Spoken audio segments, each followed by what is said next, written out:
We are not second-class citizens.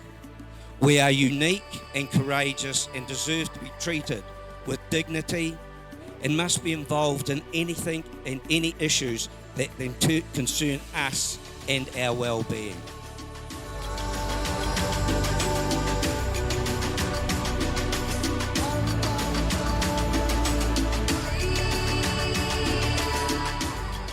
Ten years ago, we launched the South-South Institute. The reasons that led to establishing this South-South Institute back in 2013 was really about creating space in which people could speak for themselves, in which other ways of tackling the challenge of sexual violence could be put on the table and discussed and promoted.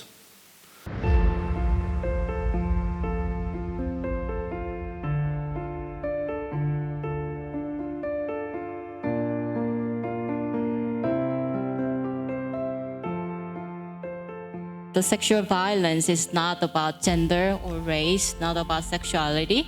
I believe it's about power and control. It's more like human rights, protecting human rights issue. So that's why I believe it's everyone's problem to care about this issue and approach to try to solve this problem. And being able to sort of talk to social workers in South Korea, Sri Lanka, Hungary, Pakistan, India, Morocco, Bolivia, and now Minnesota. Some of the unifying themes that we saw, though, across all of these contexts, poverty was one that was sort of across the board. The high prevalence of living or working on the streets, economic migration. And we also found that boys often entering into sexual exploitation at a much younger age in the global South.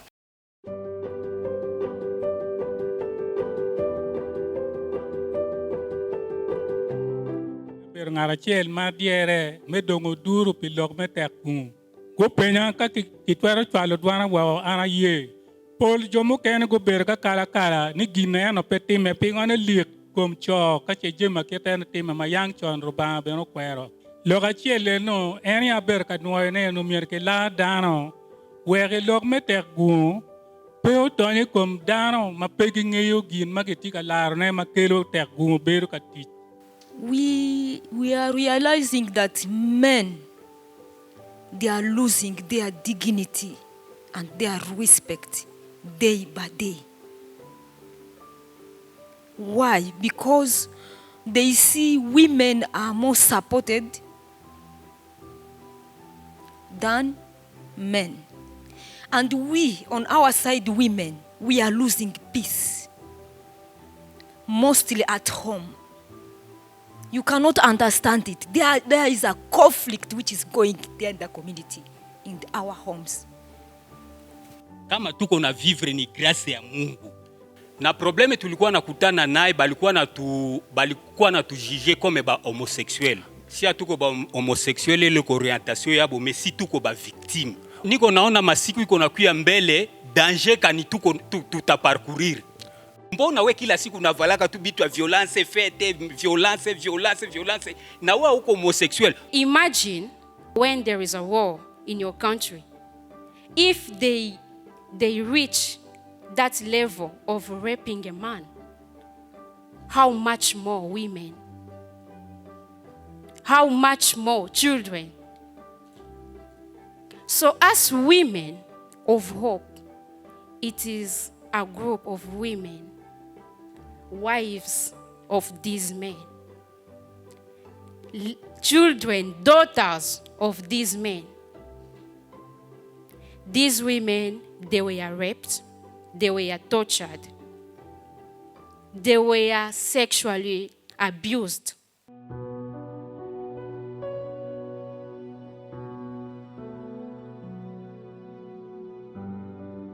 You know very well that we have an MOU which is still running with the Refugee Law Project on the training of UPDF personnel.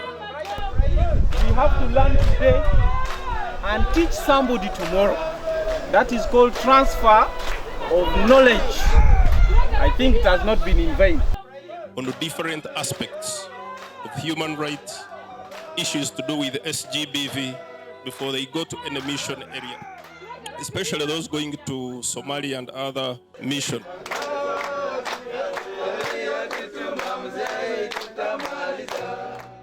the curriculums for trainings of medical students for all the 4-5 years does not have a single module on how, or even to talk about sexual violence or violence against men. So 5 years, you go through university, there's no mention. And for all the 5 years, there's no single day that the medical students have been trained on how to complete police forms.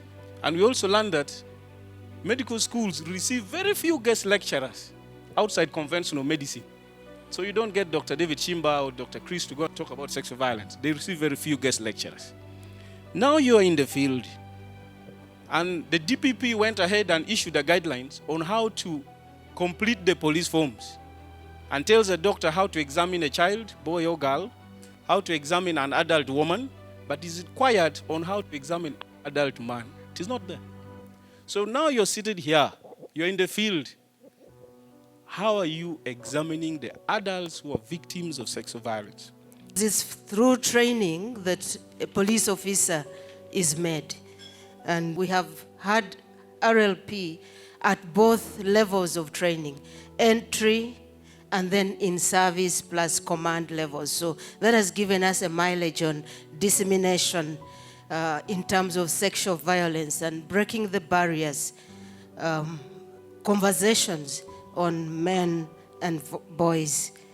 10 years down the road, we've got a policy, a training policy on sexual gender-based violence. We have a curriculum of that, which was also inspired by some brains at the RLP and other partners.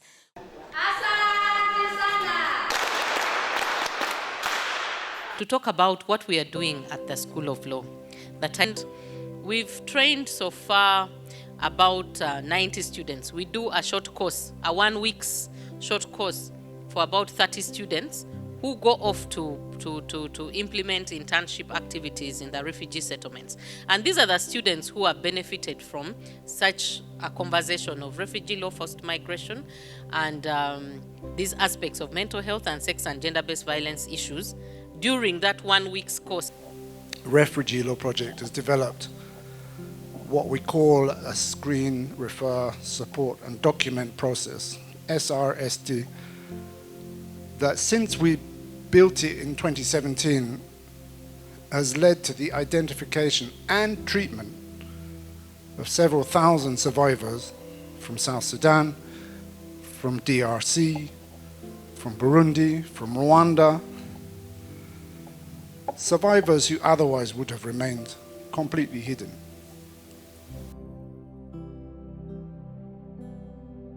Case studies are showing that working with communities is absolutely vital.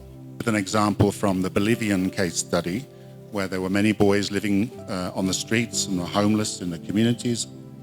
Many of them were being sexually abused and violated and exploited in communities. But the community didn't really care because they saw these boys as criminals because they were involved in petty crime. The NGOs who wanted to work with them were faced with, initially with opposition, because people would say, why do you want to work with these boys? There must be something wrong with you if you want to work with these boys. So they would also be pushed out of the community. And they realized that building relationships with the community was such an important starting point. So they were looking in the community and thinking, what does this community need more than anything right now?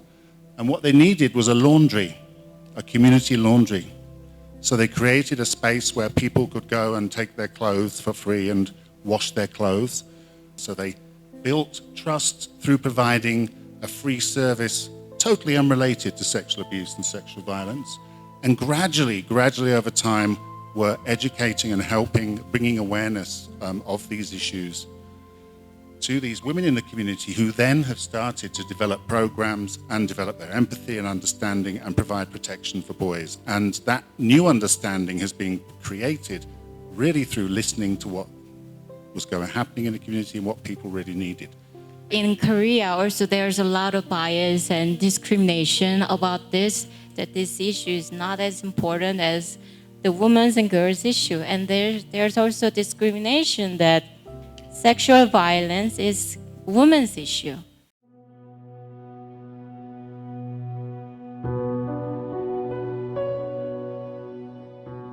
Now, the health worker's role in this management, in the management of a survivor.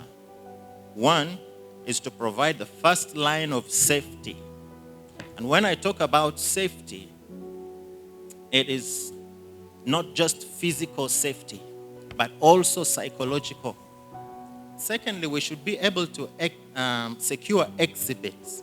Then you do your physical assessment, prioritizing the needs, and then ensure that you, the health worker, is in a good place. Your well-being is important. When you have a female survivor of sexual violence, they have males within their lives. They have a spouse, they have children, they have boys, they have cousins, they have relatives. And these are squarely impacted by the violations that this woman has gone through.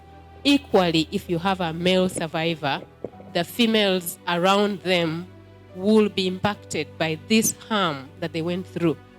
And in an African setting, a man is supposed to provide. So where a man is incapacitated to provide for his family, then he becomes less of a man. This is the most issue that is affecting healing and recovery of survivors of gender-based violence. But also at the Refugee Law Project, we've seen our support group model be very instrumental in enabling disclosure. When people see that other people have undergone that and they are sharing their experiences, they also build confidence to be able to share such experiences. Sexual violence against men is really an open secret, I would say. It's coming to the forefront thanks to work that is being done, engagements such as this, but also the amazing work that survivors do around telling their stories, overcoming some of their challenges and telling their stories, as well as the documentation that is contributing to a body of knowledge around this area. We have a national transitional justice policy as of 2019, but implementation still remains a huge gap. And yet we are talking about reparations, we're talking about individual lives, individuals that are actually dealing with harms of war, many of which remain unaddressed. We have a big percentage of people dying out without actually their justice needs being met. In the settlement, they are choosing us because we are fronting women and what? Girls. We tend to get donations of funding with strings attached. Tackle this, we are interested in this target group. And because of this, we've found ourselves leaving out the men and boys. When we talk about sexual violence, especially in schools or in the academic field, resonates more with violence to women and children, and less is talked about when it comes to male sexual violence. So when we're being taught that is less talked about, however, when you come to the field, you realize that actually there are more male victims that are sexually abused. And because there are few organized groups, institutions, organizations who come up to fight for these men, they're out there and they be suffering. Dear doctors, you like money. You ask for money in a very organized way. I don't know why this bad behavior. Mostly when you see this one is a victim of sexual violence, you say you refugees, you are looking for document to support your resettlement case. So we come to you for treatment, but you traumatize us more. My call and cry to each and every one of us, let's not just focus on the donors and what they could do, but you as a person, as a community, what can you do where you are? We need to popularize these laws. We need the funding, like someone recommended, to ensure that we dedicate particular amounts to popularize and sensitize the male, the men and boys on where and how they can get help. what we see is that we have many females that are the frontline, and not many men are coming out as frontliners. So there is need for the men to also come out as frontliners, service providers, for them to be able to make the narrative about sexual violence for men more open, for the man to talk to a man who says, oh, I know what you're going through, I have been through, and these are the steps we take. We are calling upon any other partners who would wish to tap into the student resource and mentor them, use them for transformative learning. We are open to have conversations with you and see how we can improve the student learning. Addressing the disposability of boys is not ignoring or in any way minimising the appalling situations many of our world girls and women are enduring right now. Addressing the disposability of boys is addressing the disposability of boys. There is often hostility when this topic is brought up because there's the assumption that the speaker has chosen sides. This isn't a game. There are no sides.